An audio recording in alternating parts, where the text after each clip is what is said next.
Does this game say more about the Rams' dominance or the Bucs stumbling and bumbling? And the answer is actually, surprisingly, L.A.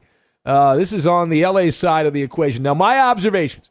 You've got mojo, Middle Ages, and double trouble.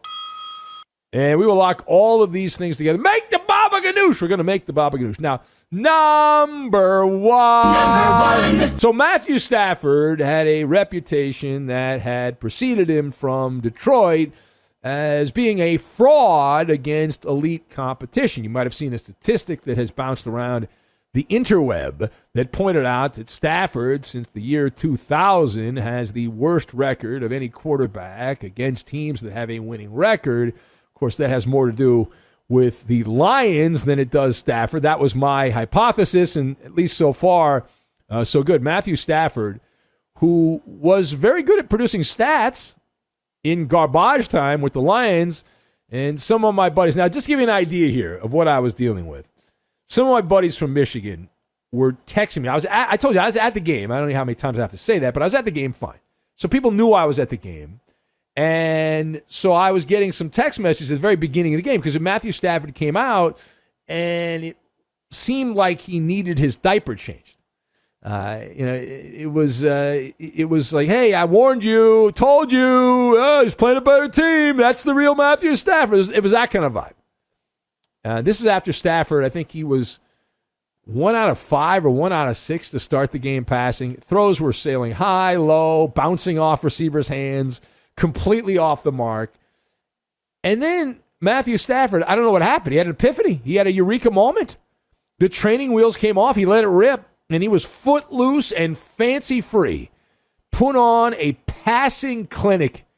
It's like he was back in high school or back in college. A virtuoso performance by Matthew Stafford. And this game, while it's still early in the year and there's a lot of football to be played, I am already calling this what it is.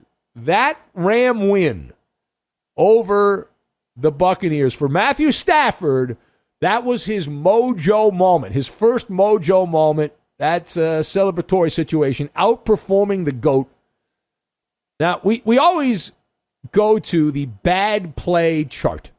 We do the arithmetic when we try to figure out these things. Right? When you look at a quarterback battle, what you do is you say, who had the fewer bad plays? Typically, not always, but typically the quarterback that makes the fewer bad plays, their team wins the game. And so if you do the back of the napkin math, you add up the interceptions, incompletions, sacks, and fumbles. Those are all negative plays. Matthew Stafford finished the game with 12 negative plays. Many of them coming very early, as we mentioned. A lot of misfires early in the game. Tom Brady had 18, so that's a +6 advantage for Matthew Stafford as far as fewer than Tom Brady. Brady had the 6 more. And Brady wasn't horrible, but the Bucs, they never led the game. They were never in control of the game. You can't be in control of the game if you don't have the lead. And having watched Brady play up close, I've seen him play on television a bunch, it's just something missing there. Something was not connecting with Tom Brady, whether it was a rhythm or whatever. He just wasn't what I expected. Now, secondly, this was more of a statement situation by the LA Rams. Not only Matthew Stafford, but also the stars of the game, the Ram defense. Now, Aaron Donald gets all the love. Every broadcaster, Joe Buck, Aikman, all these guys, slobber, all over Aaron Donald. He's the headliner. He's a Hall of Famer, blah, blah, blah, blah, blah. But he had a lot of help from his friends. The Ram defense, they were not playing patty cake out there. It was Middle Ages. The battering ram, which goes back to the Middle Ages there, that was a battering ram performance. It goes all the way back to ancient times there. To break open those masonry walls and all that. And they had a gaggle of bone-crushing hits in this game, including Rob Gronkowski. And I'm sitting in a booth covered in glass, and I could hear the shot to the ribs that Gronkowski took in the third quarter. It ricocheted all over SoFi Stadium. And Gronk, they said the x-rays were negative.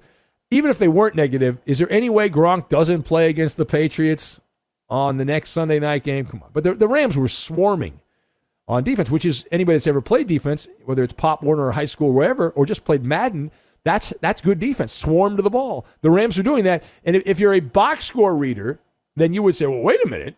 The Rams defense wasn't that good. Tampa Bay had 446 yards and 27 first downs. You would be wrong. You would be wrong. Tampa enhanced those numbers when the game was lopsided. Rams were leading 31-14 late third quarter. Lot of sanitation time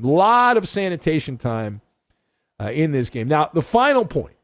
While the Rams, Matthew Stafford, starring in this game, and the Rams defense getting the job done, the story on the Bucs side, the better story in the losing locker room here, Bruce Arians and the Bucs, more glitches.